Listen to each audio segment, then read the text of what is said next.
In 334 BCE, a 22-year-old king crossed the Hellespont with just 37,000 soldiers and made a promise that seemed impossible. He would conquer the Persian Empire, the greatest military power on earth. This wasn't just any empire, it stretched from India to Egypt, commanded over 1 million soldiers, and had crushed every enemy for 200 years. Alexander of Macedon was so young that Persian generals laughed when they heard about this boy king marching toward them. But this wasn't just any 22-year-old. By age 16, he had already crushed a rebellion while his father was away. At 18, he had led the decisive cavalry charge that shattered the Greek alliance at Chaeronea. Now, with his father Philip assassinated and the throne his, Alexander was about to attempt something that would either make him the greatest conqueror in history or get him killed within the year. The secret to Alexander's impossible confidence lay in his extraordinary education. While other royal children played with toys, Alexander studied under Aristotle himself, the greatest mind of the ancient world. For 3 years, the philosopher taught him everything from medicine to mathematics, instilling a love of learning that would drive Alexander to bring scientists on his military campaigns.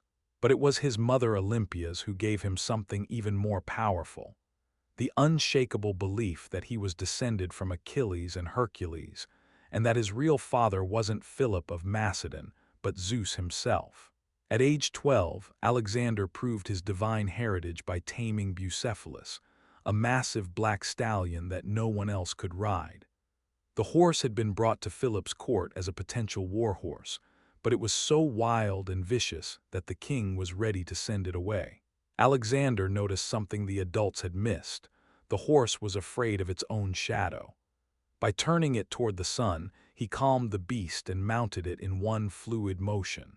Philip reportedly wept with pride, declaring that Macedonia was too small for his son's ambitions. But Alexander's greatest advantage was something he could never admit. His father Philip II had already done the impossible. In just 24 years, Philip had transformed Macedonia from a backward mountain kingdom into the most feared military power in Greece. He created the Sarissa phalanx, 18-foot spears wielded in perfect formation that could shatter any cavalry charge or infantry line. He built the companion cavalry, elite horsemen who fought like a brotherhood and would follow their leader into hell itself. Most importantly, Philip had already begun the war against Persia, establishing a foothold in Asia Minor before his assassination in 336 BCE.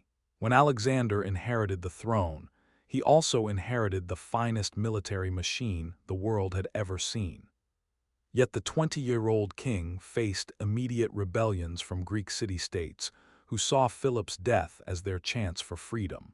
Alexander's response was swift and brutal.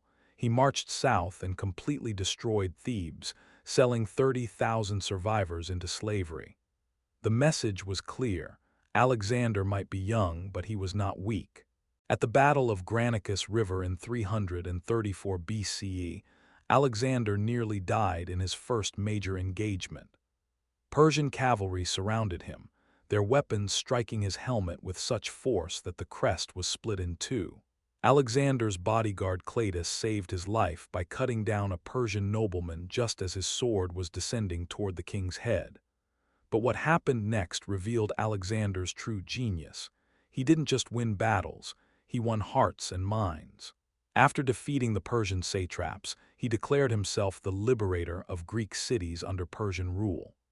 He kept existing Persian administrators in place, respected local customs, and even visited the tomb of Achilles at Troy, running naked around it 3 times in honor of his legendary ancestor. This wasn't just military conquest. It was a carefully planned campaign to present himself as both a Greek hero and a legitimate ruler of Asian peoples.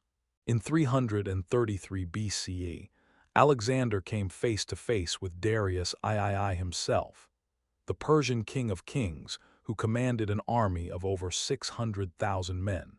At the Battle of Issus, Alexander did something that broke every rule of ancient warfare. He personally led a cavalry charge straight at the enemy king. Crashing through Persian lines with his companion cavalry, Alexander came so close to Darius that the two men could see each other's faces across the chaos of battle. For a moment, the fate of two empires hung on the courage of two men. Darius blinked first. The Persian king fled the battlefield, abandoning his army, his treasure, and even his own family. Alexander captured Darius's mother, wife, and children, and then shocked everyone by treating them with royal honor, calling Darius's mother, mother, and ensuring the Persian royal women were protected and cared for. This single act of mercy transformed Alexander from a foreign invader into something far more dangerous, a legitimate claimant to the Persian throne. Victory brought unexpected dangers. In Egypt, the oracle of Siwa proclaimed Alexander the son of Zeus Salmon, confirming what his mother had always told him.